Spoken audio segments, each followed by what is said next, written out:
Good afternoon. Thank you for joining us at this time. On the news at this hour, the chairman of the Economic and Financial Crimes Commission, Ola Olukoyede, has revealed that the anti-graft agency uncovered how a religious sect in Nigeria is laundering money for terrorists. This was as he also revealed that another religious body was found to be protecting a money launderer after some money suspected to have been laundered was traced to the organization's bank account.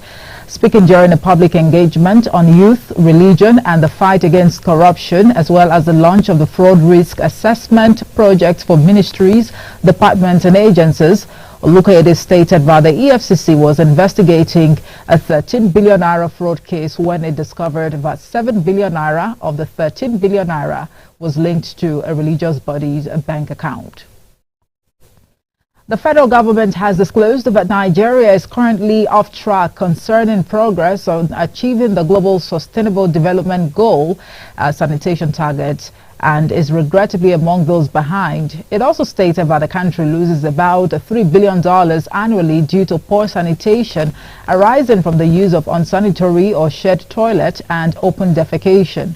The Minister of Water Resources and Sanitation, Professor Joseph Utsev, who disclosed this in Abuja at the National Workshop on Safely Managed Sanitation, however, stated that the government was working hard to tackle the identified concerns. Now, the Nigerian Communications Commission, NCC, has disclosed that Nigeria's telephone penetration fell in November. This is as the Commission adjusted its statistical indicators to reflect new population growth figures and align with international best practices.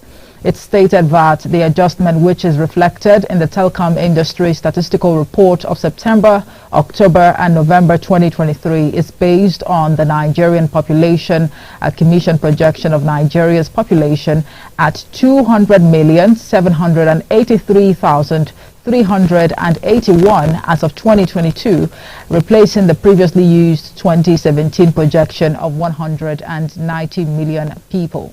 According to the NCC, teledensity, which is the measurement of telephone penetration, fell to 102.97% in November last year from 115.63% as of August 2023.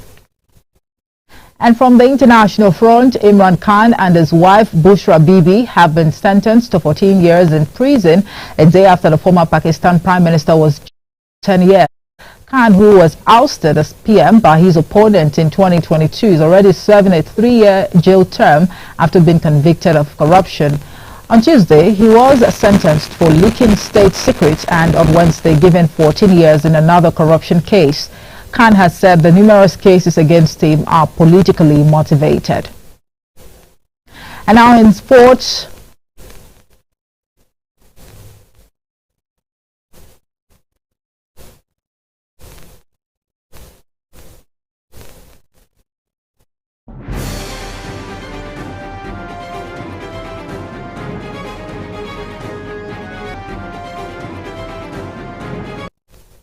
All right, now let's bring you news from the world of sports at this hour, where the West Ham have accepted an offer from Lyon to sign winger Said Benrahma on loan until the end of the season.